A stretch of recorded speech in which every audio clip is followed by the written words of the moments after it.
വളരെ ചെറിയൊരു സൂറത്ത്, പാരായണം ചെയ്യാൻ ഏറ്റവും എളുപ്പമുള്ള, വലിയ പ്രയാസങ്ങളൊന്നുമില്ലാത്ത വളരെ ചെറിയ ഒരു അധ്യായം. എന്നാൽ അതിൻ്റെ പ്രതിഫലം നമ്മളൊക്കെ വിചാരിക്കുന്നതിനേക്കാൾ എത്രയോ മേലെയാണ്.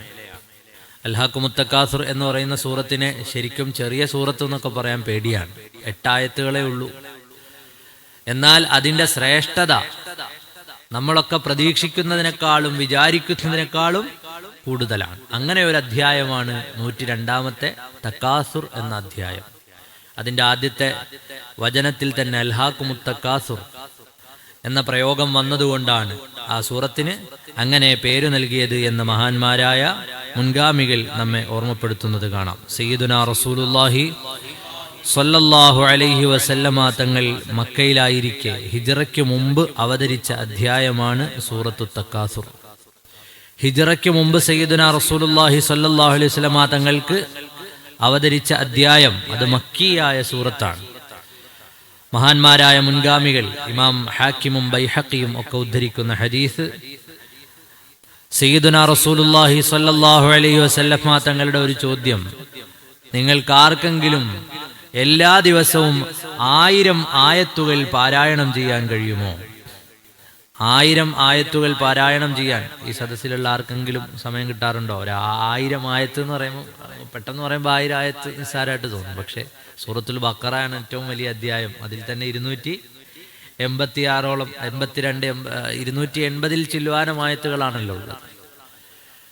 അപ്പൊ സൂറത്തുൽ ബഖറ ഒരു 5 വട്ടം ഒരു ദിവസം ഓതാൻ അല്ലെങ്കിൽ 4 വട്ടം ഓതാൻ പറ്റുമോ എന്നൊക്കെ ചോദിച്ചാൽ നമ്മുടെയൊക്കെ സമയം, ആരോഗ്യം, തിരക്കുകളൊക്കെ വെച്ച് നോക്കുമ്പോൾ വലിയ പ്രയാസമാണ്. സയ്യിദുനാ റസൂലുള്ളാഹി സ്വല്ലല്ലാഹു അലൈഹി വസല്ലമ തങ്ങളുടെ ചോദ്യം അങ്ങനെയാണ്, നിങ്ങൾക്ക് ആർക്കെങ്കിലും 1000 ആയത്തുകൾ ഒരു ദിവസം പാരായണം ചെയ്യാൻ കഴിയുമോ? സ്വഹാബത്ത് പരസ്പരം നോക്കി, പഠിച്ചവനെ എന്ത് ചോദ്യമായി ചോദിച്ചത്, 1000 ആയത്തൊരു ദിവസം ഓതേ? ഉടനെ അള്ളാഹുവിന്റെ റസൂൽ പറഞ്ഞു സ്വല്ലല്ലാഹു അലൈഹി വസല്ലം, എന്നാൽ ഒരാൾ അൽഹാഖുമുത്തക്കാസുർ എന്ന സൂറത്ത് പാരായണം ചെയ്യുകയാണെങ്കിൽ അത് 1000 ആയത്തുകൾക്ക് സമമാണ് എന്ന്, 1000 ആയത്തുകൾക്ക് സമാനമായ പ്രതിഫലം നൽകുമെന്ന് സയ്യിദുനാ റസൂലുള്ളാഹി സ്വല്ലല്ലാഹു അലൈഹി വസല്ലം. 1000 ആയത്തുകൾ ഓതിയതിന് സമാനമായ തത്തുല്യമായ ഒരു പ്രതിഫലം കിട്ടുന്ന സൂറത്താണ് ഏത്? അൽഹാഖു മുത്തക്കാസുർ. സൂറത്ത് യാസീൻ 83 വചനങ്ങളാണുള്ളത്. സൂറത്ത് യാസീൻ നമ്മളൊക്കെ സാധാരണയായി പാരായണം ചെയ്യുന്നതാണ്. ഏറ്റവും നമ്മൾ പാരായണം ചെയ്യുന്നതിൽ കുറച്ച് നീളമുള്ളത് സൂറത്ത് യാസീനാണ്, സാധാരണ പാരായണം ചെയ്യുന്നതിൽ. അപ്പൊ നബി സല്ലല്ലാഹു അലൈഹി വസല്ലമ തങ്ങളുടെ ആ ഒരു വർത്തമാനം, 1000 ആയത്തോതിയ കൂലി കിട്ടാൻ എത്ര സമയം വേണം ആലോചിച്ച് നോക്കൂ. അൽഹാഖു മുത്തക്കാസുർ ഹത്താ സുർത്തുമുൽ മഖാബിർ കല്ലാ സൗഫ തഅലമൂന സുമ്മ കല്ലാ സൗഫ തഅലമൂൻ കല്ലാ ലൗ തഅലമൂന ഇൽമൽ യഖീൻ ലതറവുന്നൽ ജഹീമ സുമ്മ ലതറവുന്നഹാ ഐനൽ യഖീൻ സുമ്മ ലതുസ്അലുന്ന യൗമഇദിൻ അനിൻ നഈം. നിസ്കാരം കഴിഞ്ഞ് ഇവിടുന്ന് ഇറങ്ങി ചെരുപ്പിടുന്നതിന് മുമ്പ് എന്ത് ചെയ്യാൻ പറ്റും? 1000 ആയത്തുകൾ ഓതിയ കൂലി കിട്ടും. സയ്യിദുനാ റസൂലുള്ളാഹി സ്വല്ലല്ലാഹു അലൈഹി വസല്ലമ തങ്ങളിൽ നിന്ന് മഹാനായ ഉമർ ഇബ്നുൽ ഖത്താബ് റളിയല്ലാഹു അൻഹു ഉദ്ധരിക്കുന്ന ഹദീസ്, ഹബീബായ നബി സല്ലല്ലാഹു അലൈഹി വസല്ലമ തങ്ങൾ പറഞ്ഞു, മൻ ഖറഅ ഫീ ലൈലത്തിൻ അൽഫ ആയത്തിൻ, ഒരാൾ രാത്രിയിൽ 1000 ആയത്ത് ഓതിയാൽ, ഒരാൾ രാത്രിയിൽ 1000 ആയത്ത് ഓതിയാൽ അവൻ അല്ലാഹുവിനെ കണ്ടുമുട്ടും. വഹുവ ലാഹിഖുൻ ഫീ വജ്ഹിഹി, പുഞ്ചിരിച്ചവനായ നിലയിൽ അള്ളാഹുവിനെ കണ്ടുമുട്ടും. അള്ളാഹുവിനെ കണ്ടുമുട്ടുന്ന ഒരു ദിവസമാണല്ലോ നമ്മുടെയൊക്കെ ജീവിതത്തിലെ നമ്മൾ ഏറ്റവും കൂടുതൽ ഭയപ്പെടുന്ന ഒരു ദിവസം. ദുനിയാവിലെ ഏത് കാര്യങ്ങളെക്കാളും നമ്മളൊക്കെ ഭയപ്പെടുന്നത് നമ്മളെയൊക്കെ സൃഷ്ടിച്ച റബ്ബിനെ നമ്മൾ കണ്ടുമുട്ടുന്ന ഒരു ദിവസം ഉണ്ടല്ലോ. കാരണം അള്ളാഹുവിനാണല്ലോ നമ്മെ നല്ലതുപോലെ അറിയാവുന്നത്. ആ റബ്ബിനെ കണ്ടുമുട്ടുന്ന ദിവസം നമ്മെ സംബന്ധിച്ചിടത്തോളം വലിയ ഭയപ്പാടുള്ള ഒരു ദിവസമാണ്. നമ്മളൊരു ഭരണാധികാരിയെ കാണാൻ വേണ്ടി, ഒരു പ്രധാനപ്പെട്ട ഒരാളെ കാണാൻ വേണ്ടി കടന്നു ചെല്ലുന്നു. അദ്ദേഹം നമ്മളെ ചിരിച്ചുകൊണ്ട് സ്വീകരിക്കുകയാണെങ്കിൽ നമുക്കൊരു വലിയ സമാധാനമാണ്. അദ്ദേഹം വളരെ സന്തോഷത്തോടു കൂടിയാണ് നമ്മളെ സ്വീകരിച്ചത്. ഒരാളുടെ മുന്നിലേക്ക് നമുക്ക് ചിരിച്ചുകൊണ്ട് എത്താൻ കഴിഞ്ഞാൽ നമുക്ക് ടെൻഷനില്ല, പ്രയാസമില്ല എന്നാണ് അതിൻ്റെ അർത്ഥം. അതുപോലെ സയ്യിദുനാ റസൂലുള്ളാഹി സ്വല്ലല്ലാഹു അലൈഹി വസല്ലമ തങ്ങൾ പറഞ്ഞു, രാത്രിയിൽ 1000 ആയത്തുകൾ പാരായണം ചെയ്യുന്ന ഒരാൾക്ക് അള്ളാഹുവിനെ കണ്ടുമുട്ടാൻ കഴിയും, പുഞ്ചിരിച്ചവനായ നിലയിൽ അള്ളാഹുവിനെ കണ്ടുമുട്ടാൻ കഴിയുമെന്ന് സയ്യിദുനാ റസൂലുള്ളാഹി സ്വല്ലല്ലാഹു അലൈഹി വസല്ലം.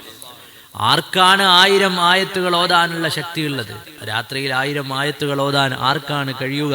എന്നിട്ട് അല്ലാഹുവിന്റെ റസൂൽ ഓതി ഫഖറഅ ബിസ്മില്ലാഹിർ റഹ്മാനിർ റഹീം അൽഹാകുമുത് തകാസുർ ഇലാ ആഖിരിഹാ. അവസാനം വരെ നബി സല്ലല്ലാഹു അലൈഹി വസല്ലം തങ്ങൾ അൽഹാകുമുത് തകാസുർ എന്ന സൂറത്തങ്ങ് ഓതി. അവസാനം വരെ ഓതിയിട്ട് സുമ്മ ഖാല, പിന്നെ പറഞ്ഞു, വല്ലദീ നഫ്സി ബിയദിഹി, എൻ്റെ ആത്മാവ്, എൻ്റെ ശരീരം ആരുടെ കയ്യിലാണോ അവനെ തന്നെയാണ് സത്യം. ആരുടെ കയ്യിലാണോ? അല്ലാഹുവിനെ തന്നെയാണ് സത്യം. സയ്യിദുനാ റസൂലുള്ളാഹി സ്വല്ലല്ലാഹു അലൈഹി വസല്ലം തങ്ങൾ സുമ്മ ഖാല വല്ലദീ നഫ്സി ബിയദിഹി, മുഹമ്മദ് നബി സല്ലല്ലാഹു അലൈഹി വസല്ലം തങ്ങളുടെ ശരീരം ആരുടെ അധീനതയിലാണോ അവനെ തന്നെയാണ് സത്യം. ഇന്നഹാ ലതഅദിലു അൽഫ ആയ, അൽഹാകുമുത് തകാസുർ എന്ന ഈ സൂറത്ത് 1000 ആയത്തുകൾക്ക് സമമാണെന്ന് സയ്യിദുനാ റസൂലുള്ളാഹി സ്വല്ലല്ലാഹു അലൈഹി വസല്ലം. ആകെ ഉള്ളത് 8 ആയത്താണ്. അപ്പൊ എല്ലാ ദിവസവും രാത്രിയിൽ 1000 ആയത്തോതുന്ന ആളിന് അള്ളാഹുവിനെ പുഞ്ചിരിച്ച നിലയിൽ കണ്ടെത്താൻ കഴിയും. 1000 ആയത്തുകൾ ആർക്കാണ് ഇപ്പൊ 1000 ആയത്തോതാൻ കഴിയുക? എന്നിട്ട് അള്ളാഹുവിന്റെ റസൂൽ ഇതങ്ങ് ഓതിയിട്ട് പറഞ്ഞു, ഇത് 1000 ആയത്തുകൾക്ക് സമാനമാണെന്ന് സയ്യിദുനാ റസൂലുള്ളാഹി സ്വല്ലല്ലാഹു അലൈഹി വസല്ലം തങ്ങൾ അൽഹാകുമുത് തകാസുർ എന്ന സൂറത്തിനെ സംബന്ധിച്ച് പറഞ്ഞ ഹദീസ് മഹാന്മാരായ മുൻഗാമികൾ ഉദ്ധരിക്കുന്നത് കാണാം. സമാനമായി ധാരാളം വായിക്കാനുണ്ട്. ചുരുക്കത്തിൽ ഇതെല്ലാം പഠിപ്പിക്കുന്നത് വളരെ ശ്രേഷ്ഠമായ ഒരു സൂറത്താണ് അൽഹാകുമുത് തകാസുർ. ഈ ക്ലാസ്സുകൾ കേൾക്കുന്ന ആളുകൾ രാത്രിയിലൊക്കെ ഒരു അൽഹാകുമുത് തകാസുർ ഓതാൻ പ്രയാസമുള്ള ആരെങ്കിലും ഉണ്ടോ? ആരും ഉണ്ടാവില്ല. എപ്പോഴെങ്കിലും സമയം കിട്ടിയാൽ എന്ത് ചെയ്യുക? ഓതുക. പല ആളുകളും ഒക്കെ ഈ സിയാറത്തുകൾക്ക് വരുന്ന സമയത്ത്, അതിന്റെ കാരണം പിന്നീട് പറയാം, ഈ ഉമ്മയും വാപ്പയൊക്കെ സിയാറത്ത് ചെയ്യുമ്പോൾ ഖുൽ ഹുവല്ലാഹു അഹദ് ഖുൽ അഊദു റബ്ബിൽ ഫലഖ് ഒക്കെ ഓതിയതിന് ശേഷം ഈ സൂറത്തിന്റെ ശ്രേഷ്ഠത മാനിച്ചുകൊണ്ട് ഓതിയിട്ട് ദ്വാരക്കുന്നതാണ്. ഖുൽ ഹുവല്ലാഹു അഹദ് ഖുൽ അഊദു റബ്ബിൽ ഫലഖ് ഒക്കെ ഓതിയിട്ട് 1000 ആയത്തോതി അള്ളാഹുവിന്റെ പരിശുദ്ധമായ ഖുർആനിൽ നിന്ന് 1000 ആയത്തോതിന് തുല്യമായ പ്രതിഫലമാണല്ലോ. അതുകൂടി ഓതിയിട്ട് ദുആ ചെയ്യുന്നത് കാണാം. ഉമ്മയുടെയും വാപ്പയുടെയും ഒക്കെ ഖബറിന്റെ അടുക്കൽ അള്ളാഹു ഈ സൂറത്തിന്റെ ബറക്കത്ത് കൊണ്ട് അള്ളാഹു റബ്ബുൽ ആലമീൻ നമ്മിൽ നിന്ന് മരണപ്പെട്ടു പോയവരുടെ ഖബറുകൾ വെളിച്ചമാക്കി നൽകുമാറാകട്ടെ. അള്ളാഹു അവർക്കും നമുക്ക് നാളെ സ്വർഗം നൽകി അനുഗ്രഹം ചെയ്യുമാറാകട്ടെ. എന്താണ് ഈ സൂറത്തിലെ ചർച്ചാ വിഷയം? അവിടേക്കാണ് നമ്മൾ കടന്നു വരുന്നത്. എന്താണ് ഈ സൂറത്തിലെ ചർച്ചാ വിഷയം? വളരെ പ്രധാനപ്പെട്ട, അല്ലെങ്കിൽ നമ്മുടെ ഹൃദയങ്ങളിൽ സ്വാധീനിക്കുന്ന ഒരു വിഷയത്തെ സംബന്ധിച്ചാണ് അല്ലാഹു സുബ്ഹാനഹു വ തആല പറയുന്നത്. അൽഹാകുമുത് തകാസുർ. അൽഹാകുമുത് തകാസുർ അല്ലാഹു റബ്ബുൽ ആലമീൻ മനുഷ്യന്റെ ഉള്ളു വായിച്ചെന്ന വണ്ണം അവതരിപ്പിക്കുന്ന വചനങ്ങളാണ്.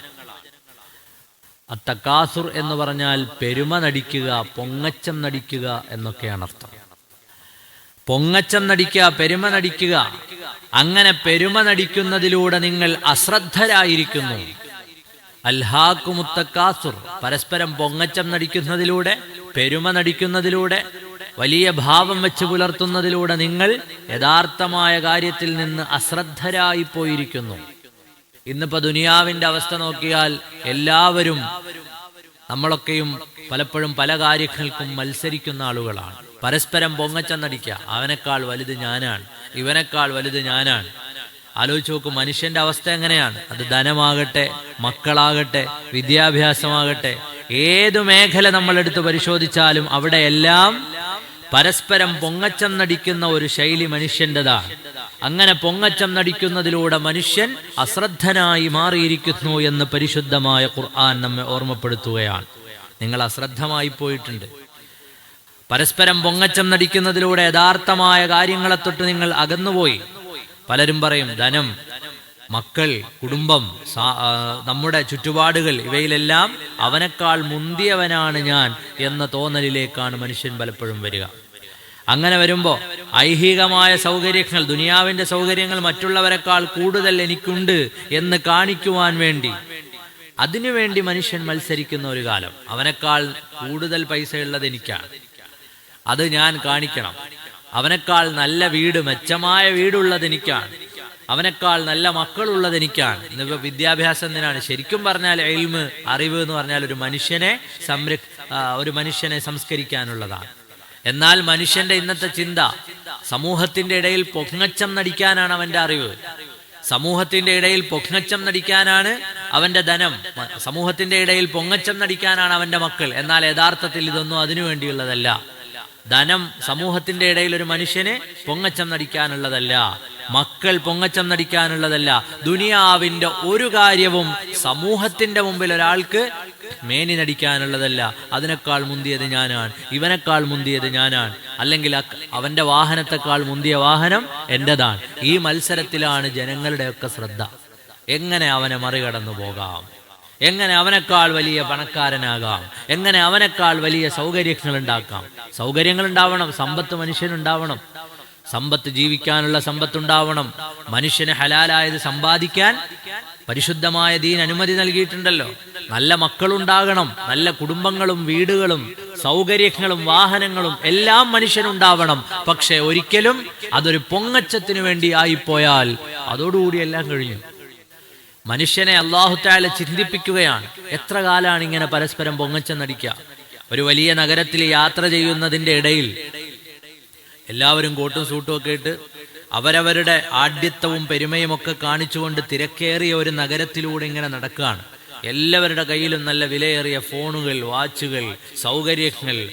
എല്ലാവരും നല്ല കൂടിയ ക്ലാസ്സുകളിൽ യാത്ര ചെയ്യുന്നു. അവിടെ വെച്ചിട്ടാണ് യൂറോപ്യനായ ഒരു മനുഷ്യന്റെ കൽബിലേക്ക്, ആരും ഒന്ന് ചിരിക്കുന്ന പോലുമില്ല, എല്ലാവരും ഞങ്ങൾ വലിയ ആളുകളാണ് എന്ന് നടിച്ചുകൊണ്ടിരിക്കുന്ന സമയത്താണ് യൂറോപ്യനായ ഒരു മനുഷ്യന്റെ കൽബിലേക്ക് ഈ ആയത്ത് കിട്ടുന്നത്. അൽഹാകുമുത്തകാസുർ ഹത്താ സുർത്തുമുൽ മഖാബിർ. അത് വായിച്ച മനുഷ്യൻ ഖുർആൻ ഇതെന്നോടല്ലേ പറയുന്നത് എന്ന് വിചാരിക്കുകയും ഇസ്ലാം സ്വീകരിക്കുകയും ചെയ്തു. എൻ്റെ ഓർമ്മ ശരിയാണെങ്കിൽ ലിയോപോൾ വൈസ് ഇസ്ലാമിലേക്ക് വന്നത് അൽഹാക്കുമുത്തക്കാസുർ വായിച്ചിട്ടാണ്. അൽഹാക്കുമുത്തക്കാസുർ എന്ന സൂറത്ത് ഓതിയിട്ടാണ് അദ്ദേഹം ഇസ്ലാമിലേക്ക് വരുന്നത്. ഇത് ഖുർആൻ എന്നോടല്ലേ പറഞ്ഞത്? ഈ പെരുമയൊക്കെ എത്ര കാലം? അതാണ് തൊട്ടടുത്ത ആയത്ത്, ഹത്താ സുർത്തുമുൽ മഖാബിർ. മനുഷ്യൻ ഇങ്ങനെ ഈ പെരുമ നടിച്ചുകൊണ്ട് അശ്രദ്ധയിലാകുന്നത് എത്ര കാലാണ്? ഇതൊക്കെ പറയാ. ഹത്താ സുർത്തുമുൽ മഖാബിർ, നിങ്ങൾ ഖബറുകളെ, നിങ്ങളുടെ ഖബറുകളെ സന്ദർശിക്കുന്നത് വരെയാണ്, നിങ്ങളുടെ ഖബർസ്ഥാനുകളെ സംരക്ഷിക്കുന്നത് വരെയാണ്. ഹത്താ സുർത്തുമുൽ മഖാബിർ, അതുവരെയുള്ളൂ ഇതെല്ലാം. ഖബർസ്ഥാൻ സന്ദർശിക്കുക എന്ന് പറഞ്ഞാൽ പ്രധാനമായും അറബിയിൽ ഈ പ്രയോഗത്തിന്റെ അർത്ഥം മരണം വരെയുള്ളൂ, ഖബറിൽ എത്തുന്നത് വരെയുള്ളൂ ഈ കാണുന്ന പെരുമ നടിക്കലും എല്ലാം. ഉണ്ടാക്കി വെക്കുന്ന മനുഷ്യരെ, കെട്ടിപ്പൊക്കുന്ന മനുഷ്യരെ, മത്സരിക്കുന്ന മനുഷ്യരെ, മക്കളുടെ മേനി പറയുന്ന മനുഷ്യരെ, സമ്പത്തിന്റെ മേനി പറയുന്ന മനുഷ്യരെ, അതിൽ തന്നെ പെരുമ നടിച്ചുകൊണ്ട് ജീവിക്കുന്ന മനുഷ്യരെ, അവനേക്കാൾ മുന്തിയത് ഞാനാണെന്ന് വിചാരിക്കുന്ന മനുഷ്യനെ, അൽഹാകുമുത്തകാസുർ ഹത്താ സുർത്തുമുൽ മഖാബിർ, നിങ്ങളുടെ ഖബർസ്ഥാനുകളിൽ എത്തുന്നത് വരെയുള്ളൂ ഈ മേനിയെല്ലാം, അതോടുകൂടി എല്ലാം കഴിഞ്ഞു.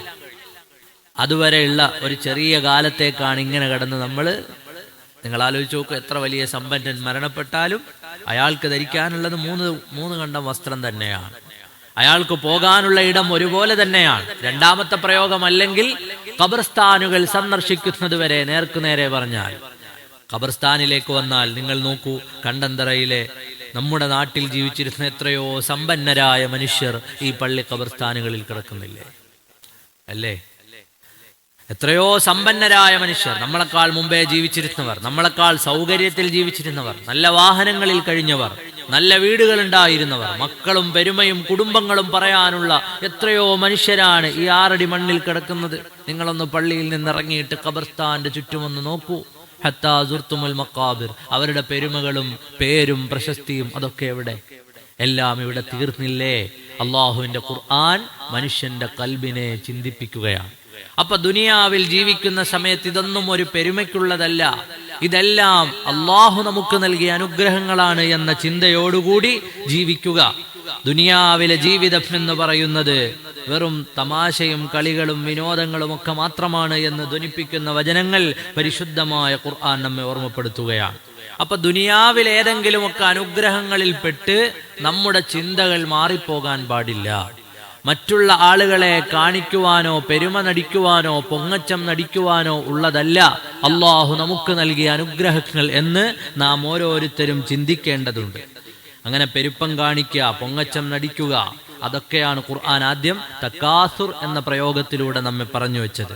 അത് നിങ്ങളെ അശ്രദ്ധമാക്കിയിരിക്കുന്നു. സയ്യിദുനാ റസൂലുള്ളാഹി സ്വല്ലല്ലാഹു അലൈഹി വസല്ലം തങ്ങളുടെ ഹദീസ് ആദമിന്റെ മകൻ അഥവാ മനുഷ്യൻ പറയും, എന്റത് എന്റത് എന്റത്, മാലി മാലി മാലി എന്ന് പറയും. ഇതെന്റത് ഇതെന്റത് ഇതെന്റത്. അള്ളാഹുവിന്റെ റസൂൽ സയ്യിദുനാ മുഹമ്മദുർ റസൂലുള്ളാഹി സ്വല്ലല്ലാഹു അലൈഹി വസല്ലം, നിന്റെ കയ്യിൽ എന്താണ് മനുഷ്യ ഉള്ളത്? അള്ളാഹുവിന്റെ റസൂൽ പിന്നെ ചോദിക്കുകയാണ്, എന്റത് എന്റത് എന്റത് എന്ന് പറയും. മനുഷ്യൻ കഴിച്ചതല്ലാതെ, മനുഷ്യൻ ഉടുത്തു കളഞ്ഞതല്ലാതെ, ധർമ്മം കൊടുത്തതല്ലാതെ മനുഷ്യന്റെ കയ്യിൽ എന്താണുള്ളത്? ആലോചിച്ചു നോക്കൂ, മനുഷ്യന്റെ കയ്യിൽ ഒന്നുമില്ല. എല്ലാം അള്ളാഹുവിന്റെ റസൂൽ സയ്യിദുനാ മുഹമ്മദുർ റസൂലുള്ളാഹി സ്വല്ലല്ലാഹു അലൈഹി വസല്ലം. ആ ഹദീസിന്റെ മറ്റൊരു ഭാഗത്ത് കാണാം, ഇതല്ലാത്തതെല്ലാം പോയി പോകുന്നതും അതിന്റെ അവകാശികൾ മാറിപ്പോകുന്നതുമാണ്. ഈ മേലോട്ടെടുക്കുന്ന ശ്വാസം താഴേക്ക് വരാതെയാകുന്ന നിമിഷം നമ്മുടെ സമ്പത്തിന്റെ അവകാശികൾ മാറിപ്പോയി കഴിഞ്ഞു. നമ്മുടെ സമ്പത്തിൽ പിന്നെ നമുക്കൊരവകാശവും ഇല്ല. നമ്മെ പിന്നെ കൊണ്ടുവന്ന് ഈ 3 വെള്ള തുണിയിൽ പൊതിഞ്ഞു കൊണ്ടുവന്ന് അടക്കാനല്ലാതെ പിന്നെ നമ്മുടെ സമ്പത്തിൽ പിന്നെ ഈ ശ്വാസത്തിന്റെ ബലത്തിലാണ് നമ്മുടെ എല്ലാവരുടെയും അവകാശങ്ങൾ. അത് കഴിഞ്ഞതോടുകൂടി മക്കളിലേക്ക് അവകാശം നീങ്ങിപ്പോയി. മക്കളിലേക്ക് അവകാശം നീങ്ങി. നമ്മൾ ദുനിയാവിൽ സമ്പാദിച്ചു വെച്ചത്, എന്റേതാണ് എന്ന് ഞാൻ വിചാരിച്ചതൊക്കെ ഒറ്റ ശ്വാസത്തിൽ കഴിഞ്ഞു. ഹത്താ സുർത്തുമുൽ മഖാബിർ. എന്റേതാണെന്ന് ഞാൻ വിചാരിച്ചു, ഏതുവരെ? നിസ്സാരമായ എന്റെ പേനയോ പേഴ്സോ ഫോണോ ഒന്നും തന്ന് എന്നെ ഖബറിലേക്ക് ആരും മടക്കി അയക്കില്ല. എന്റേതാണെന്ന് വിചാരിച്ചതൊക്കെ ജനങ്ങൾ, വീട്ടുകാർ പങ്കിട്ടെടുത്തു. എന്റേതാണെന്ന് വിചാരിച്ചിരുന്ന വസ്തുവകകൾ മക്കളുടെ പേരിലായി. എന്റേതാണെന്ന് ഞാൻ കരുതിയിരുന്ന വീട് മറ്റൊരാളുടെ പേരിലായി. എന്റേതാണെന്ന് ഞാൻ കരുതിയിരുന്നതെല്ലാം, ഞാൻ എന്തിന്റെ എല്ലാം പേരിൽ മേനി നടിച്ചോ അതെല്ലാം. അതാണ് സയ്യിദുനാ റസൂലുള്ളാഹി സ്വല്ലല്ലാഹു അലൈഹി വസല്ലമ തങ്ങളുടെ ആ വർത്തമാനം. മനുഷ്യനെപ്പോഴും പറയാം എന്റേത് എന്റേത് എന്റേത്. ആദമിന്റെ മക്കൾ ഇങ്ങനെ പറഞ്ഞുകൊണ്ടേയിരിക്കും. പക്ഷെ ആലോചിച്ചു നോക്കൂ, ദുനിയാവെന്ന് വല്ലതും കഴിച്ചതോ, ദുനിയാവിൽ നിന്ന് ഉടുത്തു കളഞ്ഞതോ, വല്ല സ്വതക്കയും കൊടുത്തതോ ഒക്കെ അല്ലാതെ നാളെ അവന്റെ കയ്യിൽ വേറെന്താണുള്ളത്? ബാക്കിയൊക്കെ ഇവിടെ വിട്ടേച്ചു പോകാനുള്ളതാണ്. അപ്പൊ ഈ ഐഹികമായ സൗകര്യങ്ങളെല്ലാം, ഇതൊന്നും അള്ളാഹുവിനെ തൊട്ട് നമ്മെ തെറ്റിച്ചു കളയരുത് എന്ന് സയ്യിദുനാ റസൂലുള്ളാഹി സ്വല്ലല്ലാഹു അലൈഹി വസല്ലമ തങ്ങളുടെ ഹദീസുകൾ നമ്മെ പഠിപ്പിക്കുന്നു. അല്ലാഹു സുബ്ഹാനഹു വ തആല ഈ ആയത്തിലൂടെ നമ്മെ ചിന്തിപ്പിക്കുന്നു. ഒന്നും അശ്രദ്ധമായി പോകാനുള്ളതല്ല. ദുനിയാവിന്റെ പേരിലാണല്ലോ പലപ്പോഴും പല കാര്യങ്ങളിലും പലരും അശ്രദ്ധമായി പോകുന്നത്. ദുനിയാവിന്റെ പേരിലാണല്ലോ പലപ്പോഴും പല കാര്യങ്ങളിലും പലരും അശ്രദ്ധമായി പോകുന്നത്. ദുനിയാവിന്റെ മത്സരത്തിന്റെ ഇടയിൽ ഇബാദത്തുകൾ മറന്നുപോകുന്ന മനുഷ്യരുണ്ട്. നിസ്കാരം മറന്നുപോകുന്ന ആളുകൾ, ബിസിനസ് തിരക്കുകൾ, ഓട്ടങ്ങൾ, അതിന്റെ ഇടയിൽ നിസ്കാരം, ഈ ദുനിയാവ് വെട്ടിപ്പിടിക്കാനുള്ള ഓട്ടങ്ങളുടെ ഇടയിൽ ബന്ധങ്ങൾ മറന്നുപോകുന്ന ആളുകൾ, ആളുകളെ മറന്നുപോകുന്ന ആളുകൾ, ജീവിതത്തിന്റെ മറ്റു മൂല്യങ്ങൾ മറന്നുപോകുന്ന ആളുകൾ. ഇതൊന്നും മറന്നുപോകരുത്. ഇതെല്ലാം ഏതുവരെയുള്ളൂ? ഹത്താ സുർത്തുമുൽ മഖാബിർ. ഇതെല്ലാം നിങ്ങളുടെ ശ്വാസം തീർന്ന് നിങ്ങൾ നിങ്ങളുടെ ഖബർസ്ഥാനുകളിൽ എത്തുന്നത് വരെ ഇതൊക്കെ ഉള്ളൂ. പിന്നെ പറയാനൊന്നുമില്ല, പിന്നെ മേനി പറയാനൊന്നുമില്ല. ഈ ഖബറിൽ കിടക്കുന്ന ആരും എഴുന്നേറ്റെന്ന് പറയുന്നില്ല, അവിടെ കിടക്കുന്ന 10 സെന്റ് എന്റേതാണ്, ആ കാണുന്ന കമ്പനി എന്റേതാണ് എന്നൊരാളും മേനി പറയുന്നില്ല. ഹത്താ സുർത്തുമുൽ മഖാബിർ. ഒന്നാമത് ഈ പ്രയോഗത്തിന്റെ അർത്ഥം അവനവന്റെ ഖബർസ്ഥാനെ, അവന്റെ ഖബറിടത്തെ കണ്ടുമുട്ടുന്നത് വരെയുള്ളൂ ഇതെല്ലാം. മറ്റൊന്ന്, മഹാന്മാരായ മുൻഗാമികൾ നമ്മെ പഠിപ്പിക്കുന്നത് കാണാം, ഖബർസ്ഥാൻ സന്ദർശിക്കുന്നതിലൂടെ, സിയാറത്തിന് വരുന്നതിലൂടെ മനുഷ്യന്റെ ഉള്ളിലേക്ക് ഇത്തരം ചിന്തകൾ കടന്നു വരും. അതുകൊണ്ട് ആഴ്ചയിൽ ഒരു ദിവസമെങ്കിലും നമ്മളൊക്കെ നമ്മുടെ മാതാപിതാക്കളെയോ വല്യുപ്പമാരെയോ ഒക്കെ സിയാറത്ത് ചെയ്യണം. ആഴ്ചയിൽ ഒരു ദിവസമെങ്കിലും നമ്മുടെ ആ ചിന്ത മാറിപ്പോകാതിരിക്കാൻ, നമ്മളും ഇതുപോലെ വന്നു കിടക്കേണ്ട ആളുകളാണ് എന്ന ഓർമ്മയുണ്ടാകാൻ. ഞാൻ വെള്ളിയാഴ്ച ഉണ്ടാവില്ല, അതുകൊണ്ട് ഞാൻ ഇവിടുന്ന് പോകുന്ന ദിവസം ഏതാണോ ആ ദിവസം രാത്രിയിൽ ഞാൻ എൻ്റെ നാട്ടിലെ ജുമാഅത്ത് പള്ളിയുടെ ഗേറ്റിന്റെ അടുത്ത് പോയി, എൻ്റെ വാപ്പയുടെ ഉമ്മയും വാപ്പയും മരണപ്പെട്ടു പോയിട്ടുണ്ട്, ഉമ്മയുടെ വാപ്പ മരണപ്പെട്ടു പോയിട്ടുണ്ട്. അവർക്കെല്ലാം വേണ്ടി, പ്രത്യേകിച്ച് അവിടെ അടക്കം ചെയ്യപ്പെട്ടിട്ടുള്ള വാപ്പയുടെ ഉമ്മ എൻ്റെ ചെറുപ്പത്തിൽ എനിക്ക് നാരിയത്ത് സ്വലാത്ത് ഉൾപ്പെടെയുള്ള കാര്യങ്ങൾ പഠിപ്പിച്ചു തന്നവരാണ്. അവരുടെ ഖബറിടത്ത് എല്ലാ ആഴ്ചയും ഇവിടുന്ന് പോകുന്ന ദിവസങ്ങളിൽ രാത്രിയിൽ പോകാറുണ്ട്. അതൊക്കെ നമ്മുടെ മനസ്സിലേക്ക് തരുന്ന വലിയ ചിന്തകളുണ്ട്. ആ പള്ളി ഖബർസ്ഥാനിൽ, എൻ്റെ നാട്ടിലെ പള്ളി ഖബർസ്ഥാനിൽ മറപ്പെട്ട് കിടക്കുന്നവരിൽ ഒരു വലിയ ഭാഗവും എൻ്റെ വാപ്പയുടെ കുടുംബാംഗങ്ങളൊക്കെയാണ്. അവിടെ പോവുകയും സിയാറത്ത് ചെയ്യുകയും ചെയ്യാറുണ്ട്. അപ്പൊ നമ്മുടെ തിരക്കുകളുടെ ഇടയിൽ എപ്പോഴെങ്കിലുമൊക്കെ നല്ല ദിവസങ്ങളിലൊക്കെയും ആഴ്ചയിലൊരിക്കൽ. അതുപോലെ നമ്മുടെ മക്കളെ നമ്മൾ പറഞ്ഞു പഠിപ്പിക്കുകയും മനസ്സിലാക്കി കൊടുക്കുകയും വേണം.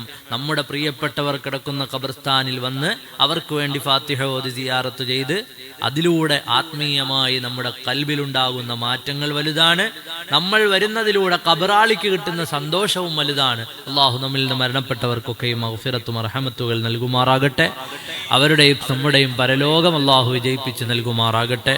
അള്ളാഹു റബ്ബുൽ ആലമീൻ ഖബർ കണ്ടുമുട്ടുന്ന ഒരു ദിവസം പടച്ചവനെ ഞങ്ങൾക്കൊക്കെയും നീ നിന്റെ ഔദാര്യവും കാരുണ്യവും നീ നൽകണേ അള്ളാഹുവെ. ഈ സൂറത്തിന്റെ ബറക്കത്ത് കൊണ്ട് 1000 ആയത്തുകൾ പാരായണം ചെയ്ത പ്രതിഫലം രാവിലെ ഈ പള്ളിയിൽ ഒന്നിച്ചുകൂടിയ മുഅ്മിനീങ്ങൾ അള്ളാഹുവെ ഓതുന്നവർ എല്ലാവർക്കും നീ പ്രദാനം ചെയ്യണേ അള്ളാഹുവെ. ഞങ്ങളുടെ ഖൽബുകൾ ഖുർആൻ കൊണ്ട് നീ നന്നാക്കി തരണേ നാളെ പരലോകത്ത് അള്ളാഹുവെ നിന്റെ അഹ്ലുകാരായി വിളിക്കപ്പെടുന്നവരിൽ ഞങ്ങളെ നീ ഉൾപ്പെടുത്തി തരണേ പടച്ചവനെ. ഞങ്ങളുടെ ഹലാലായ മുറാദുകളൊക്കെ ഹാസിലാക്കി തരണേ കാര്യങ്ങളിലൊക്കെയും നീ എളുപ്പം നൽകണേ പടച്ചവനെ. നിന്നിൽ നിന്ന് ചിന്ത തെറ്റാതെ ജീവിക്കുന്നവരിൽ ഞങ്ങളെ നീ ഉൾപ്പെടുത്തി തരണേ അള്ളാഹുവെ. പലരും രോഗികളുണ്ട് അള്ളാഹുവെ. പള്ളിയിൽ വന്നുകൊണ്ടിരുന്ന പലരും രോഗികളാണ്, പ്രയാസം അനുഭവിക്കുന്നുണ്ട് അള്ളാഹുവെ. അവർക്കൊക്കെ നീ ശിഫ നൽകണേ ആജിലും കാമിലുമായ ശിഫ നൽകണേ പലരും ദുആ കൊണ്ട് വസിയ്യത്ത് ചെയ്തവരുണ്ട്, അവർക്ക് നീ ശിഫ നൽകണേ